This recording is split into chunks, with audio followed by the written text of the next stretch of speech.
mahusay at baka kayo ay magkapera ngayong gabi. Makapal, makapal!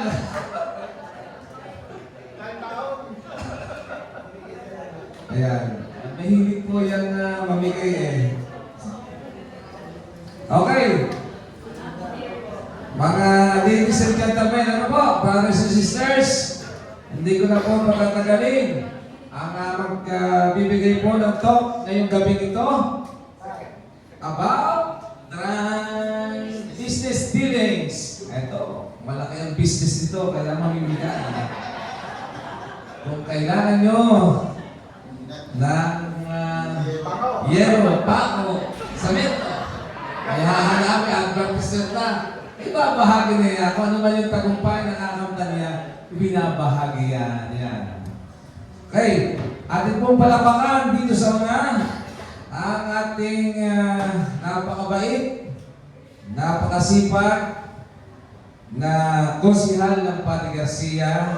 Ngayon ay PSD ng community natin ng BCBP Rosario Pati Garcia Chapter. Walang iba kundi ang ating Mr. Rico Aranyo.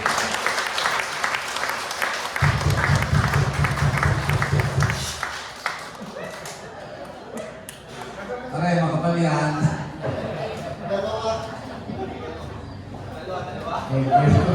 Thank you, Brother Berky. Ito po yung magbabalik na kusihan.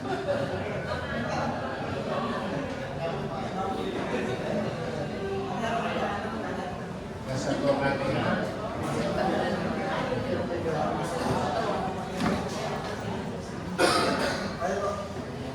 Ayun na.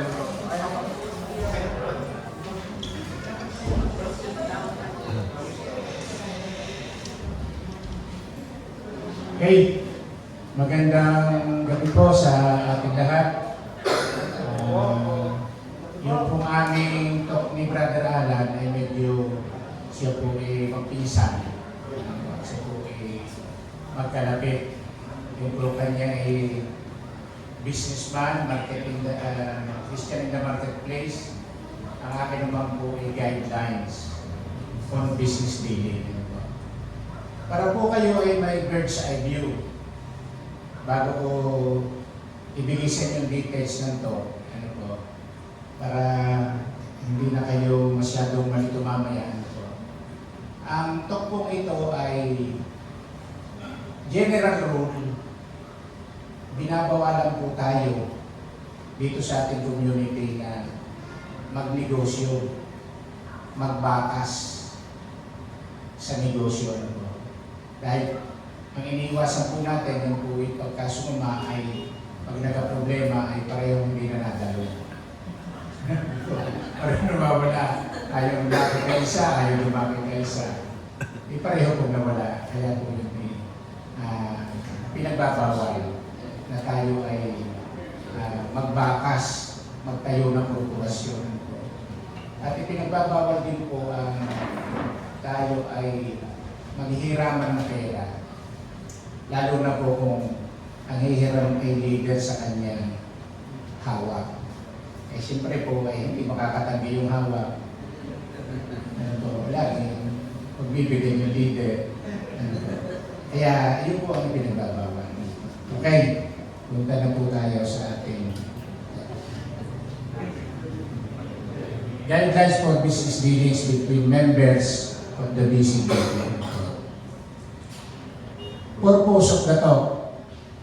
This talk will present the guidelines for business dealing in community, the procedure for working out conflicts between members in the event problems and differences arise from such business dealing. Dalawa po siya. Binibigay po sa atin ay yung guidelines for business dealing in the community. At ang isa po yung procedure for working out conflicts kung sakali po siya nag-arise sa members ng community. Basic guidelines. Basic guidelines for Christian whether in community or elsewhere, must always be based on biblical principles. Christians must be careful in how they conduct themselves in business because Christians are walking Bibles that people see. Ano po, dapat po tayo maingat sa ating pagninegosyo. Ano po, dahil tayo alam na tayo nasa community ng BCBP, ang dapat pong makita sa atin sabi nga po ni Brother Alan, hindi naman perfectly na talagang ikaw si Kristo. Dapat naman at least medyo malapit-lapit, ano po, malapit-lapit. Ay kung ang layo nyo na may gabahay, bago sasabihin ninyo ako'y alagad ni Kristo, ay gabahay naman ang layo, ay medyo po masagwan po. Kaya dapat po yung ating gawa, ating style, ay medyo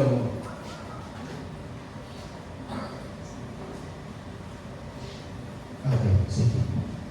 Thank you, brother. Iba. As a general BCBP, members are advised not to enter into business relationship. Not to enter into business relationship with one another. Yun po ang general rule. Tayo po ay create ang BCBP po ay after sa ating spirituality. Hindi po kaya tayo nagaganito ay para tayo ay magnegosyo at tayo po ay yumaman. Ano po? Ang ating po community ay aalagaan sa inyo ay ang inyo pong ating po spirituality. Ano po? Not for business. Ano po? Hindi po ito business. Ito po yung for fostering the spiritual growth ng ating pong member. Yun na din naman po yung inaasahan. Ano po? Lamang sabi ko yung businessmen and professional. Pero hindi naman po yung inaasahan tayo ay magkakanegosyo. Kundi alam niyo naman po na ang aalagaan sa inyo ng community ay ang ating pong spirituality.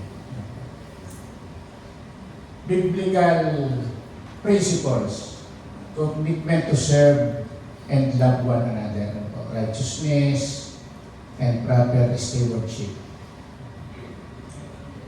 Commitment to love and serve one another. Tayo po ay, ang mahalaga po tayo ay nagmamahalan, tayo ay nagtutulungan. Commitment to love and serve one another, takes precedence over the pursuit of profit or economic gain po. Dapat po'y mauna yung ating pong love and serve one another. Dapat po'y mauna bago pa po yung ating economic gain. Meet one another needs by our personal help and resources and to look upon one another's welfare as our own po. Yung pong malasakit, dapat po ay tayo ay may malasakit sa ating kapwa. Po. Dapat po meet one another's need. Ano po? Tutulungan natin. Sabi nga po sa Pilipos 2:1 and 2, kaya nga yamang mayroong kasiglahan ang buhay kay Kristo. Mayroong kaaliwan ng pag-ibig, mayroong pakikisa sa Espiritu Santo at mayroong kagandahan loob at malasakit para sa isa't isa. Ano po? Malasakit. Lubusin ninyo ang aking kagalakan, magkaroon kayo ng iisang kaisipan, mabuklod kayo sa iisang pag-ibig at magkaisa kayo sa puso at diwa. Ano po? Ang isa po naman sa 1 Pedro 1:22, ngayong nalinis na ninyo ang inyong mga sarili sa pamamagitan ng inyong pagsunod sa katotohanan at naghahari na sa inyo ang tapat na pagmamahal sa mga kapatid. Kaya maalam at taus-puso kayong magmahalan. Yan po ang sinasabi ng Bible. Righteousness. Business dealings must be conducted in a righteous, honest, just, and fair. Ano po? Dapat po lagi tayong may honest dealing. Full disclosure of all material facts and the attendant risk associated with the proposition. Dapat po ating inilalahad. Wala tayong inililihim. Full disclosure of any potential or present conflict of interest. Meron po siya mga Bible verse para ating pong lubos na makuhaan. Ano po? Sabi po sa Kawikaan, si Yahweh ang kanlungan ng mga taong matuwid, ngunit kaaway sila ng taong masama ang hilig.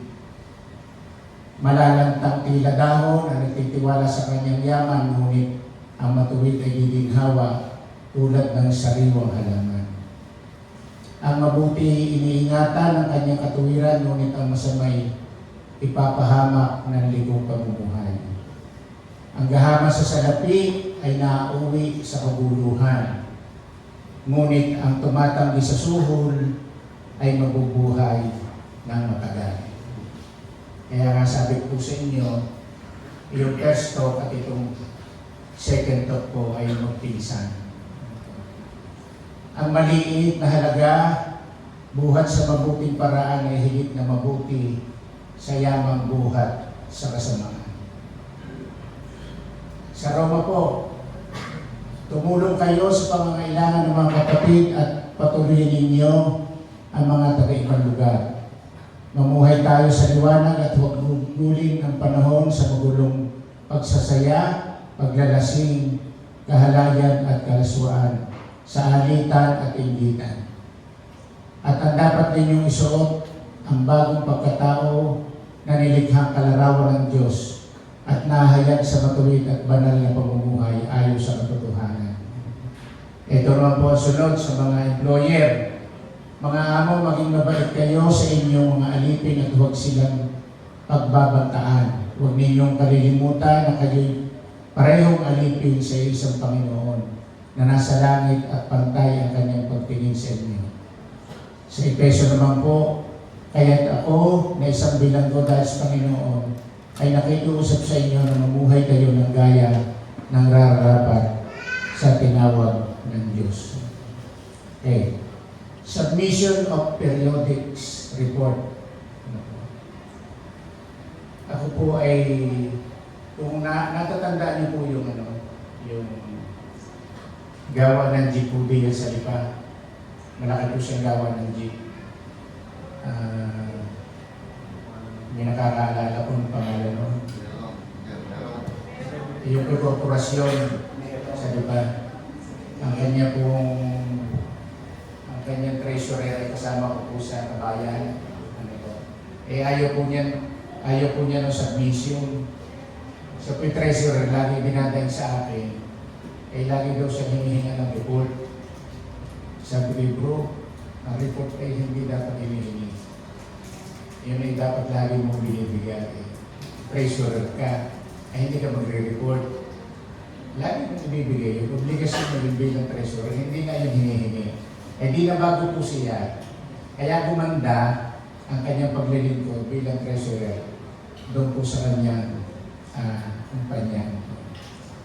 Concomitant responsibility to ask questions, seek clarification on things unclear. Document all agreements. Ano po, dapat po laging dinodokumento po natin ang ating mga usapan. At prudent use of speech. Prudent yung po magalang, salitang may pagmamahal, hindi po magaspang. Stewardship. Tayo po ay, lahat po na meron tayo ay galing sa Diyos at tayo ay tagapangalaga lamang. Ano po? A duty to harness, develop, and use talents and resources entrusted to each one by the Lord. Ano po? Dapat po tungkulin po natin siya na ingatan at palaguin. Do one's best in maintaining and promoting viability of one's business. Ano po?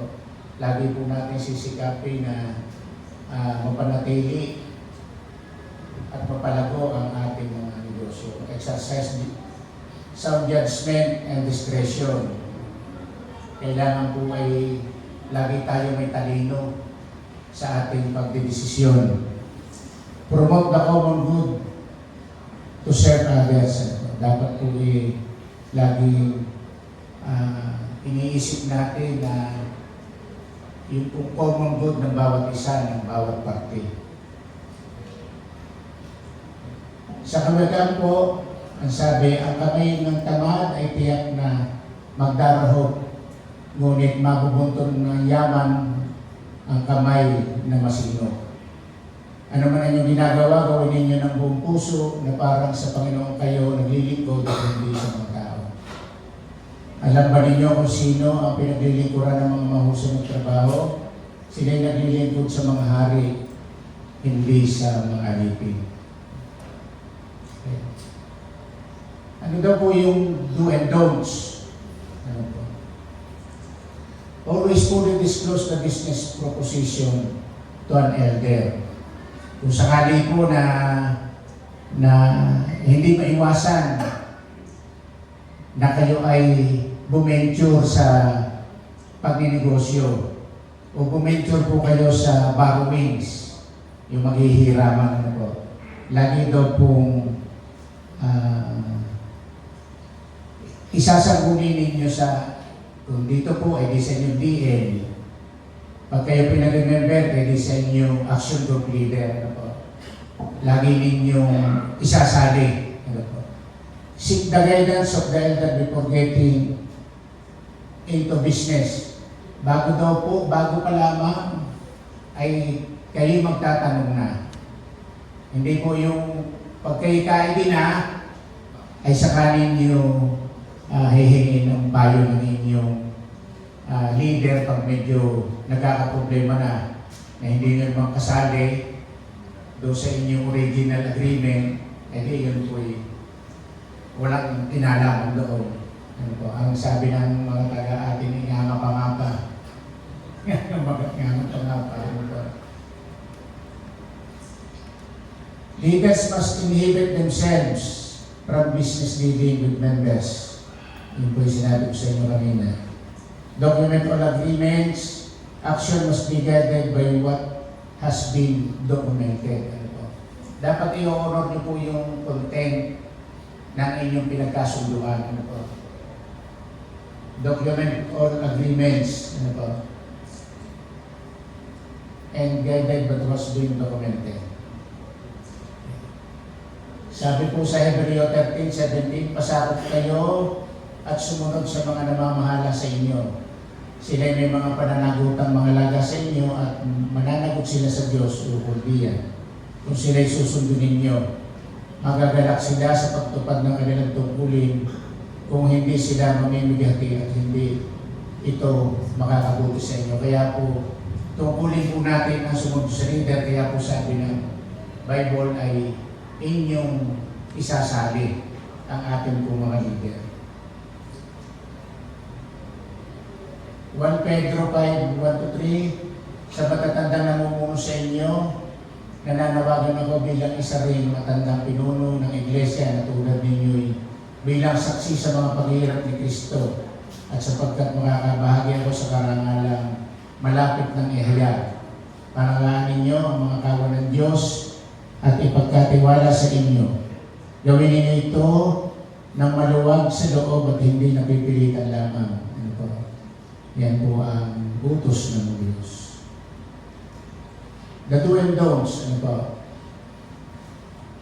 Spouses must disclose to each other business dealings. Yung pong ating mga asawa, hindi po sinasabing babae lamang, kundi asawa, babae at lalaki. Kung ang lalaki po ipapasok sa isang agreement, dapat alam ng babae. Vice versa. Ano ba? A wife must secure the husband's consent before entering a business relationship.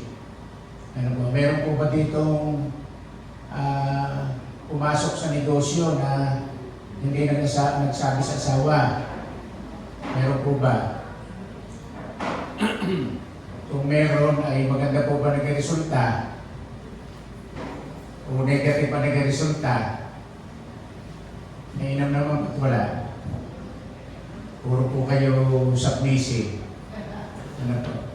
Submissive husband and submissive wife. Leaders must maintain neutrality and independence. Ano po? Yung naman po inyong leader, kung sakali pong dumating yung nag-arise yung conflict, ay dapat po mag-exercise siya ng neutrality. Parang hindi naman yung kampi kaagad. Aalamin muna kung sino ba ang tama. Ano to. Parties must perform due diligence before entering any transaction. Ano po ba yung meaning ng due diligence? Yung kung parties na sinasabi, ay yung dalawa, ano po, kayo, ang ibig sabihin ng due diligence, kayo po ay maingat. Pinag-aralan muna ninyo yung inyong papasukin. Yung inyong agreement na papasukin ay dapat po malinaw on both sides. And maintain confidentiality. Lagi po ninyong huwag nyo ipamamalita at baka gayanin. Kayo nito kompetensya agad. Ano po? Huwag nyo laging ipamamalita. How to work out conflicts in the community. Eri na po, kung sakali pong sumablay, ano po, ay meron pong ini-offer na pamamaraan, solusyon. Working out conflicts, exert every effort to amicably resolve conflicts and misunderstanding to preserve loving personal relationship. Ano po? Mag-uusap po muna. Ano po? Para daw po ma-preserve yung magandang relationship natin sa community, ang ating pagiging member, ay dapat po settle it amicably. Ano po?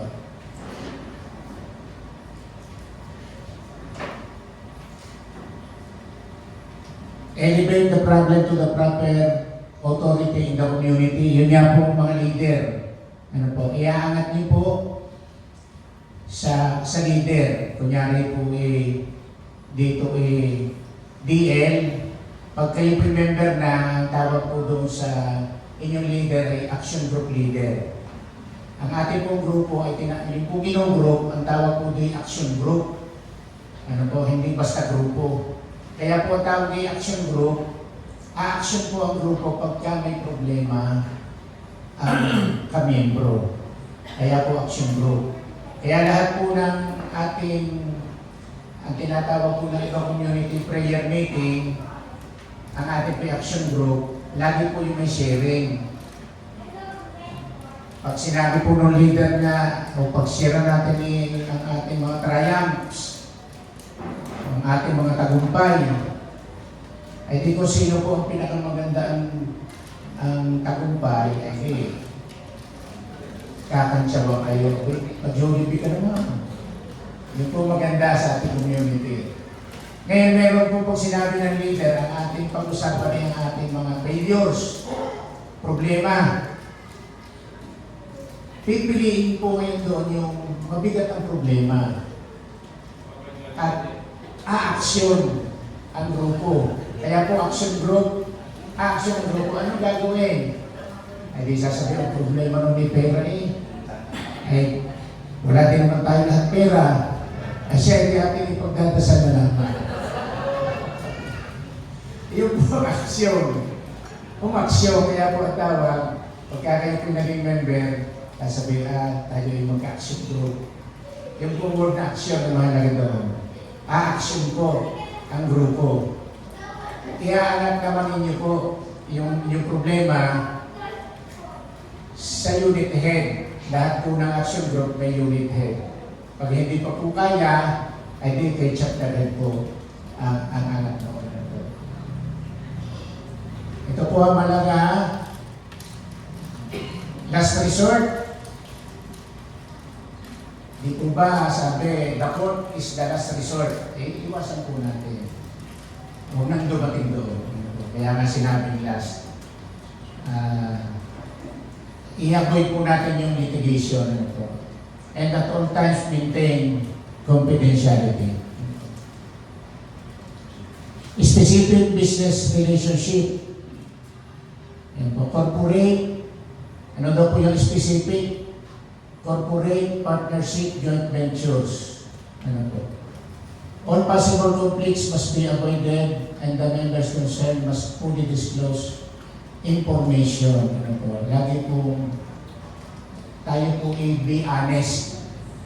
Lagi po natin i-disclose lahat ano po, sa ating kausap, ano po, sa ating katransaksyon. Decision making is by majority. Kung yan po'y korporasyon, eh dilagay ninyo kukunin ang majority.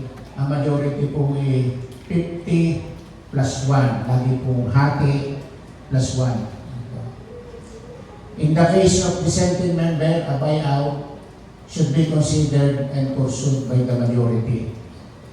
Ibig sabihin po, pag kami isang lagi namang kontra, ay di, pwede po siyang i-buyout na. Yun po sa korporasyon. I-buyout na ng kasama. Supplier, customer. Sabi po, a supplier of a product or service must look after the best interest of his client. Ako po supplier. Ano po? Supplier ako nung gaya po ni Brother Caloy. Gaya po niya mga civil engineers, mga kontrata. Ako po ipapatak na pag sa akin sila bumili, consider po ako na supplier. Ano po? Ano po sabi? Look after the best interest of his client. Alam niyo po sa amin pong negosyo ay napakarami pong napakarami. Yung po sinasabi ng Brother Alan, yung gaya po niya na conflicting, nasa Bureau of Customs siya. Ano mo naman po natin matindi diyan ang suhulan. Ano po, matindi diyan ang suhulan. Sa amin po, sa pagtitinda ng construction materials, ako marami po kayong makukuha suggestion sa Alwagi. At pagka kayo sumunod, ay di kayo mawawala kay Kristo. Ano po, napakarami po niya. Ang isa po example diyan ay yung S1. Yung pong S1, yung pinapakatibay, yung batong giniling, ginumbuhangin. Ano po, ay para kayo kumita ng maganda, lahukan nyo ng buhangin dagat. Mura po buhangin dagat, at ilalahok ninyo. Ano po, ay ano mangyayari po ngayon doon sa best interest? Ay akala ng kontratista yun pure na S1, yung po mas bawasan sa bitong gagamitin nyo. Ay bilibid na yun na S1 ay ginamit niya sa 10th floor. At alam na S1, ay ano po mangyayari po sa building kung siya ay sa pikin ng lindon, ano po? Yun po ang, kaya po tayo sinasabing, let's be honest. Ano po? Ayun ang inaasahan ng nabili, ay di ibigay mo. Kung napakarami po po. Alam niyo po kung bakit nadadaya kayong yan nagkapawa ng bahay. Wala po kayong maskere. Dahil minsan lang magpapagawa ng bahay, di ba? Ang inilistang kahoy ni Bisutsu, ang LED, ang dumating ni 16, wala kayong maskere, hindi na masimukat. Ano po? Ang ililista po lahat ay malaki, 10 mm. Dahil pa-deliver ay 8. Pati sizes ng kahoy lumiliit. Malaki ang nakalista. Yun po. Ngayon kayo kaya pa rin dayain. Halimbawa po pariitin kang basin mo din kay Store A. Store A, ano po. Pero gusto mo Alwage, doon makabili kay Store A. Ano po, doon makabili. Ang gagawin ni Alwage, dalawang kambas ang gagawain, dalawa. Ano po. Ang gagawin niya din kay Store B, nakakambasan ng kanyang kliyente, dadamihan niya ang quantity. O lalakihan niya yung ang laki, ano po, ang size. Ay natural, di papatak na mahal. Babagsak kay ano po, kay A, ano po. Ay pag hindi nyo alam, ay di, akala nyo ay kayo ay ayos. Ano po. Dapat, kung ano yung ikakampas nyo kay A, yung Xerox, parehong quantity ang inyong ibibigay, ang inyong kakampasin nyo.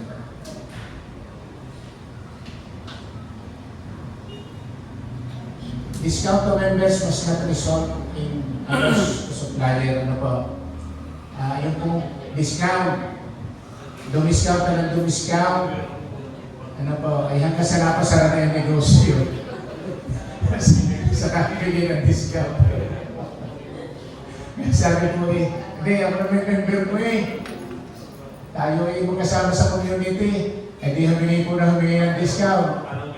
Yung mga isang mabait at leader, ay bibigay po ng bigay. Di hanggang sa napasara na po yung business. Ano po? Okay.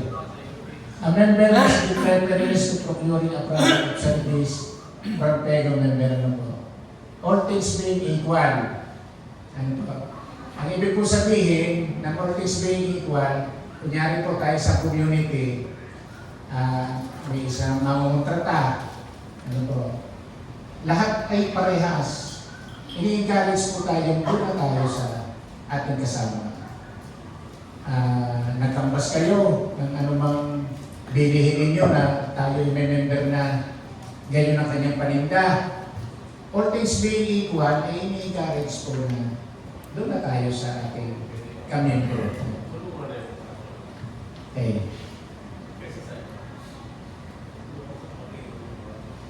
Yan, wala. Bro.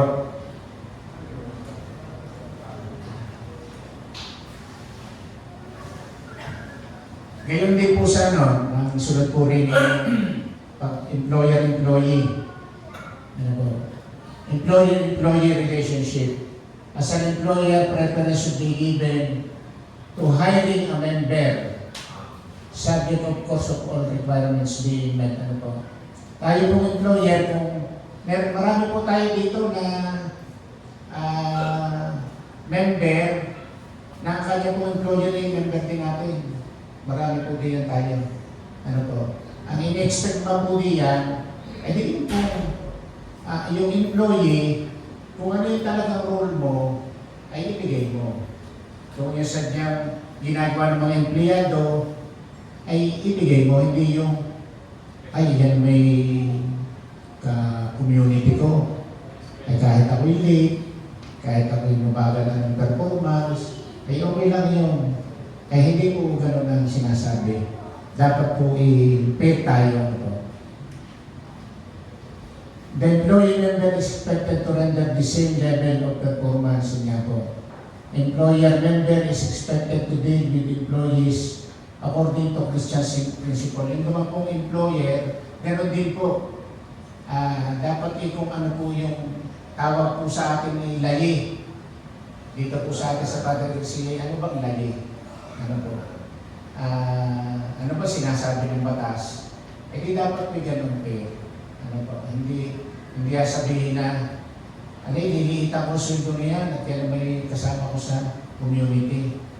Ay hindi po ganun. Dapat po kung ano yung layi. Sabi po sa 1 Timothy, kay Timoteo na tunay kong anak sa pananampalataya, sumayo nawa ang nagdahan loob, habag at kapaypang buhat sa Diyos Ama at kay Kristo Jesus na ating Panginoon. Ano po? Lagi pong may kagandahang loob. Ikaw ay employer, dapat maganda ang pagtingin mo sa iyong mga empleyado. lalong higit kung ito yung kamember mo sa community. Vice versa.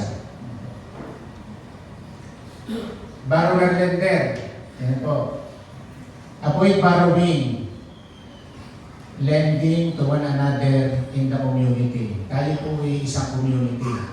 Ano po? Ang general rule po ay dinidiscourage ang tayo po ay mag-utangan. Ano po? However, in the event such is necessary, always consult and advise an elder. Yun po, yung sinabi ko kanina. Repetitious lang. Leader must never borrow from their members.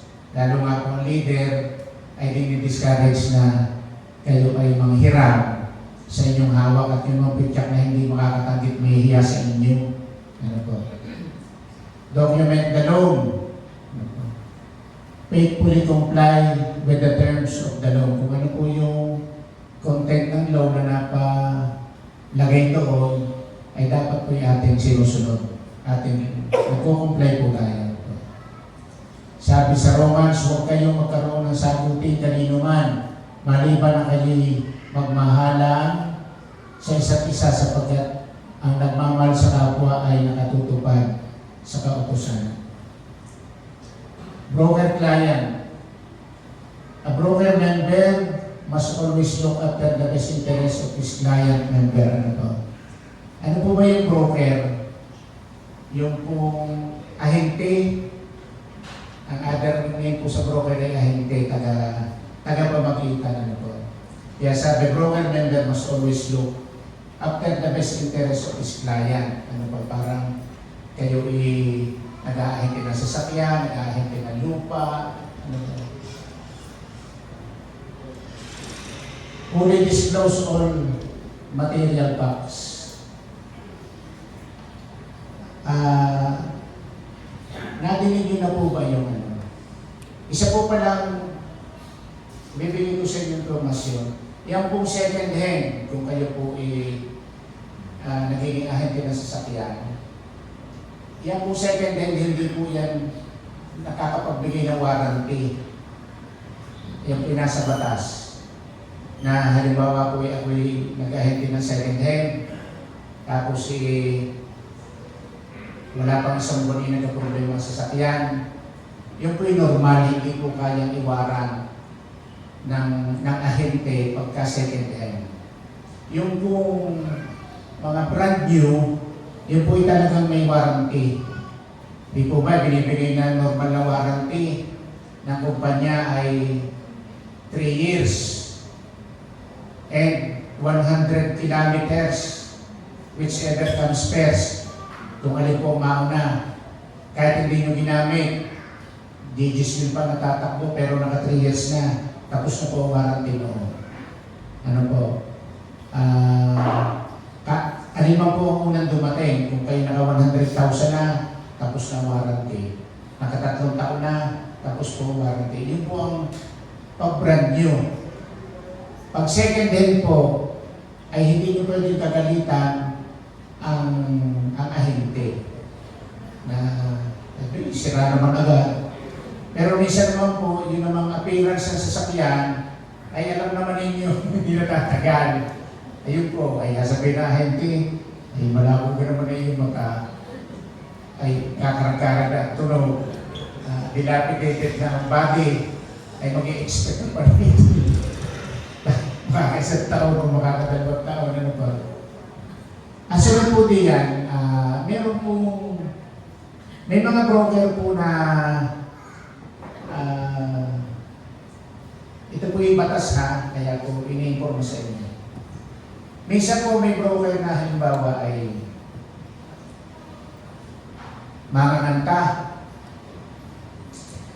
yung mga clown, di kayo may party kayo, may celebration kayo. Ako may broker, sabi ko ngayon kay bro, kaya ko may magaling na clown. Okay, ang kailangan natin singer. May magaling akong singer. Ano po? Sabi ni bro magkano? Sabi ko 10,000. 10,000. Pero actually, ang deal ko kay Bro ay 2.5. 2.5 kinuha ko si performer. Ano po? Magpe-perform ka ng 2 hours dyan. Bigyan kita ng 2.5. Deal. Deal po yun, deal. Hindi natapos ang event. Binigyan ng 2.5. Di pareho masaya. Namarites ngayon yung performer. Sabi, bakit 2.5 ang bigay sa'yo? Ay 10,000 ang kinuha doon. O di ito si Porter may punta na sa broker. Ay bakit 2.5 ang bigay mo sa akin? 10,000 pala ang tinanggap mo doon. Sabi ngayon nung broker, pre, nagkasundo kita. Wala namang pag-umiligay sa iyo ah.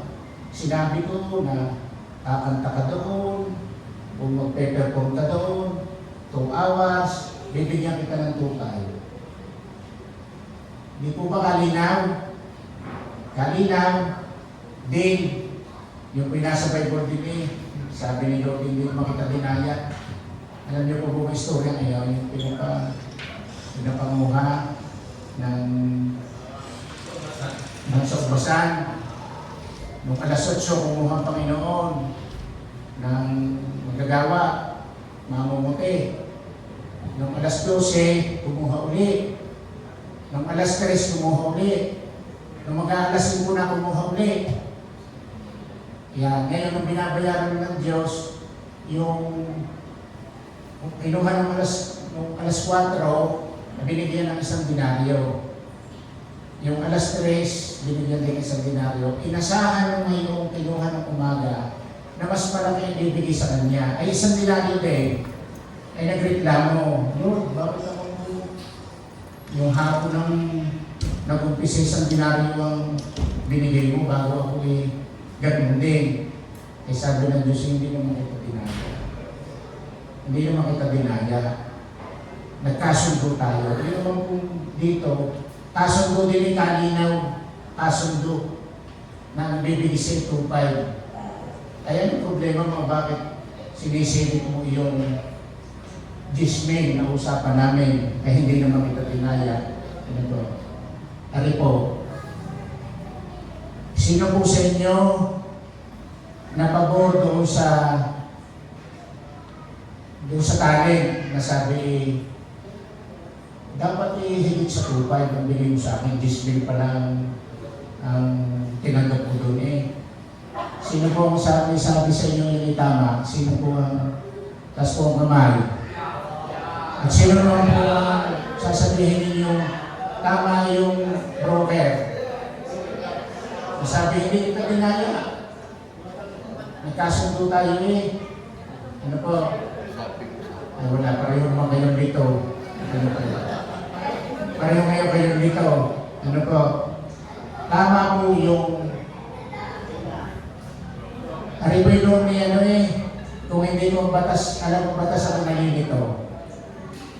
Tama po yung talent. Dapat fully disclose. Fully disclose. Kung isipin niyo po, tama yung broker wala naman akong pinilihim sa iyo. Deal tayo, kasundo tayo, kalinaw. May event, kinuha kita, sabi ko sa iyo, 2 hours, 2.5. Ito ba, kalinaw, wala naman nilabag yung broker. Pero yung pala hindi tama. Ari po pala yun. Fully disclose, dapat disclose ko ay ako'y 10,000 diyan, 10,000 ako diyan, 2.5 ang ibibigay ko sa iyo, dapat po disclose. At kung alam nung talent na 10,000 ang ibibigay at payag pa rin siya ng 2.5, iyon po ang walang problema. Dapat po ay fully disclose. Dapat po fully disclose.